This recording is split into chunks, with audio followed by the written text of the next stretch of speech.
Baznīca ir Dieva ģimene. Daudz meklē attaisnojumu, lai varētu grēkot, neapmeklēt baznīcu, pretoties Dieva vārdam, nemaksāt 10. tiesu. Tā ir Dieva kārdināšana, par ko tādi cilvēki neieies Dieva mierā, neieies Dieva atdusā. Dievs pat zvērēja, ka ebreju tauta neieies Dieva mierā un ies bojā tuksnesī, un tā arī notika. Un Jēzus teica, lai Dievam atdodam visu, lai ejam un sludinām Dievu vārdu.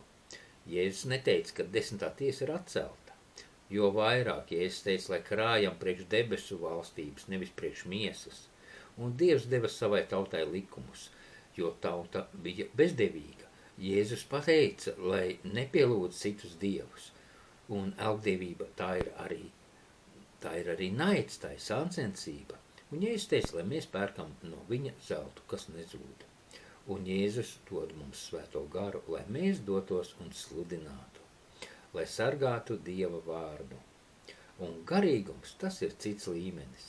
Tas nav dzīve pēc miesas un dvēseles. Un Jēzus aicina mūs visus pie sevis, lai mēs ietu Dieva mierā.